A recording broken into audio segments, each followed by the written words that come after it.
온다고 이제 목차도 잡고 한다고 좀 시간이 좀 걸렸습니다. 자, 오늘은 유사보어의 개념, 그리고 몇몇 예문과 그리고 오형식 문장에서 목적어 다음에 목적격 보호가 나오는 형태를 배웠는데요. 목적격 보호가 아닌 주격 보호가 나오는 형태를 한번 다루어 보도록 하겠습니다. 먼저 유사보어입니다. 유사보어는 정확히 하면 유사주격 보호입니다. 즉 주격 보호인데 이걸 유사하다라고 이렇게 표현한 건데, 저는 그저 주격 보호라고 봐도 될 것 같고요. 그리고 이렇게 유사보호가 사용되는 동사들은 굉장히 극히 드뭅니다. 대표적으로 live와 이제 die가 있습니다. live는 원래 완전 자동사로서 살다라는 의미고요. die는 완전 자동사로서 죽다라는 의미입니다. 그래서 she lived, 그녀는 살았다. She lived for 200 years 하면 200년 동안 살았다, 이렇게 되겠죠. She died 하면 그녀는 죽었다. She died 2 years ago, 2년 전에 죽었다가 되겠죠. live와 die가 불완전 자동사로 사용되면서 뒤에 보호라는 게 올 수 있습니다. 주격 보호가 올 수 있습니다. 그래서 의미가 She lived a queen 하면 뒤에 있는 이 a queen이라는 명사가요, she에 대한 상태를 나타내죠. 주격 보호이기 때문에 상태를 설명합니다. 행위나. 그래서 she lived a queen 이라고 하면 그녀는 여왕으로 살았다 입니다. 여왕으로 살았다. 즉 live의 또 다른 의미가 무엇인 상태로 혹은 무엇으로 살다라는 의미가 있습니다. die도 live와 마찬가지로 무엇인 상태로 죽다라는 의미입니다. 즉 she died a queen, she died a princess, she died a rich person, she died a poor person, she died a beggar, 이렇게 하면 여왕으로 죽었다, 여왕 공주로 죽었다, 혹은 이런 식으로 어떠한 상태로 이제 생을 마감한다는 의미를 가집니다. 뒤에 나오는 이러한 명사 queen이나 princess 이런 것들이 주어의 상태를 나타내기 때문에 주격 보호라고 볼 수 있습니다. 그래서 이러한 live나 die와 같이 완전 자동사의 의미밖에 없다라고 보여지는 이런 동사들이 이렇게 뒤에 명사를 취하면서 주어의 상태를 설명하는 경우 이를 유사보어라고 합니다. 유사보어를 취하는 동사들은 live와 die 이것 이외에는 생각나는 게 없을 만큼 아주 협소합니다. 이번에는 오형식에서 이제 우리가 흔히 알고 있는 오형식은 주어, 서술어, 목적어, 그리고 목적격 보호입니다. 하지만 이러한 범주에 포함되지 않고 주어, 서술어, 목적어, 그리고 목적격 보호가 아닌 주격 보호가 오는 형태가 있습니다. 이것을 혹자들은 사형식의 범주에 넣는 경우도 있습니다. 하지만 사형식은 목적어가 두 개인 상태죠. 즉 주어의 상태를 설명하는 것이 아닙니다. 그래서 사형식에 넣기는 좀 그렇고요. 그저 목적어 다음에 주격 보호가 나오는 형태가 또 있구나라는 정도만 알아두시면 됩니다. 그리고 이런 구조로 사용되는 동사는 또한 극히 드뭅니다. 그래서 대표적으로는 promise라는 동사가 있습니다. 사실 promise라는 동사 이외에 정말 생각나는 게 하나도 없을 만큼 정말 극소수입니다. 자, 일단 promise를 보시면 she promised me, 그녀는 나에게 약속했다. 그리고 to 부정사로 이제 목적격 보호가 나와야 될 것 같은데 주격 보호입니다. 왜인지는 잠시 후 설명드리겠습니다. 그래서 she promised me to come early, 그녀는 나에게 빨리 오겠다고, 일찍 오겠다고 약속했다. 일찍 오다란 to come early의 행위 주체가 누구죠? me, 즉 목적어인 me인가요? 아니죠. she입니다. 주어인 she의 행위를 나타냅니다. 행위나 상태를 나타내죠. 그래서 she promised me, 그녀는 나에게 약속했다. to come early, 일찍 오겠다고. 즉 come early는 me를 설명하는 게 아니고 주어인 she를 설명합니다. 그래서 이거는 promise 같은 경우에는 주어, 서술어, 목적어 그리고 축격보가 오는 형태입니다. 이렇게 유사보어나 약간 변형된 오형식 뭐 이런 것들을 언급할까 말까 고민을 좀 하다가 말씀드리는 이유는 영어 공부를 함에 있어서 아주 중요한 부분을 한 가지 꼭 전해드리고 싶어서 이 주제를 가지고 강의를 하기로 마음을 먹었습니다. 영어에는 정말 수많은 동사들이 있습니다. 이러한 동사들을 오로지 5가지의 문장 형식, 구조라고 하죠. 이 구조에 다 넣기는 조금 힘듭니다. 유사보어나 혹은 promise와 같은 그런 동사를 쓸 때 말이죠.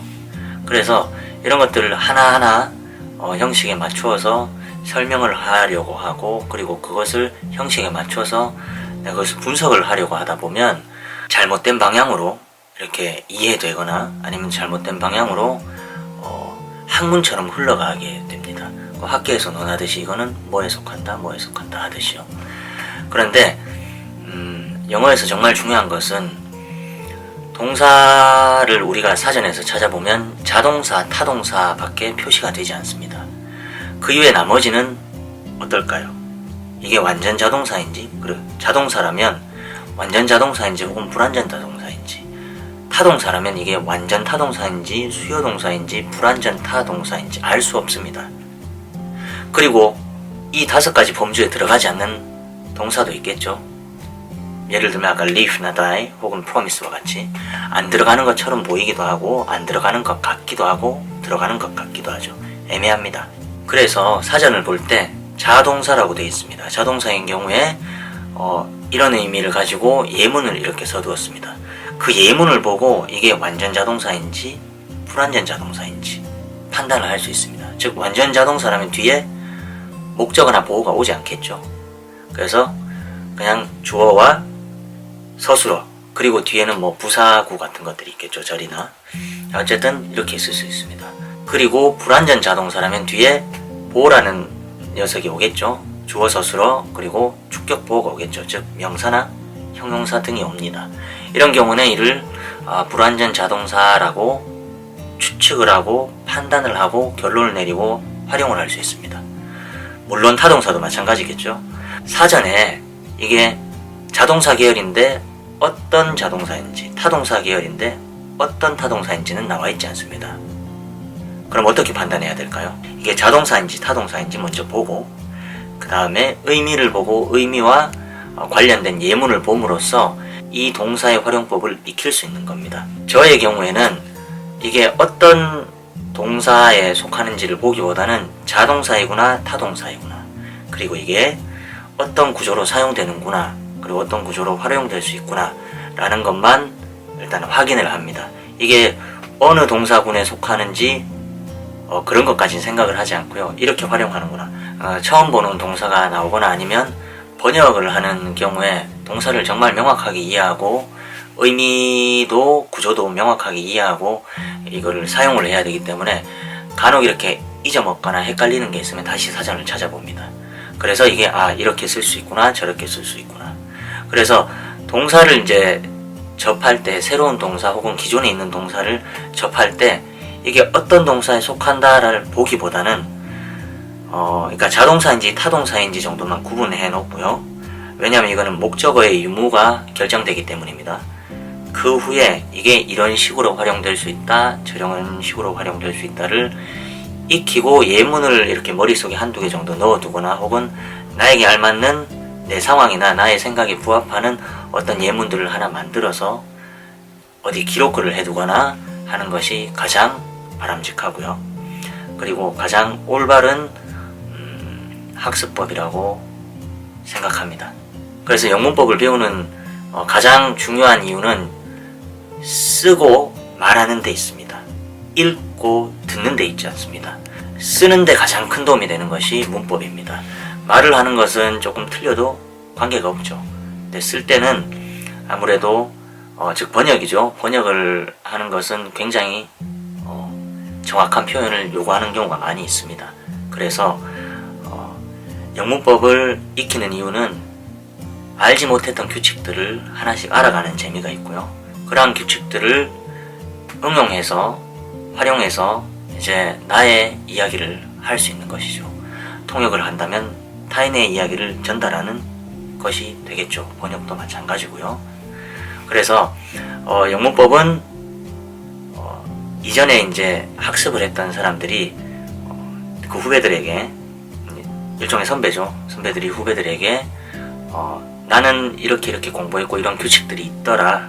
그래서 이런 규칙들을 참고해라 라고 하는 참고서입니다. 영문법을 안다고 해서 영어를 완벽하게 구사할 수 없습니다. 왜냐하면 영문법은 일종의 가이드라인 정도라고 생각하시면 됩니다. 즉 이러한 규칙들이 있으니까 이러한 규칙들을 일단 알아두면 좋습니다. 알아두면 좋고, 그 규칙을 벗어난 어떤 예외들이 있습니다. 이러한 예외들까지 다 정리해두면 너무 많습니다. 그래서 영문법을 알고 이러한 규칙들을 알고 내가 말을 하거나 글을 쓰는데 사실 부족함이 없습니다. 부족함이 없는데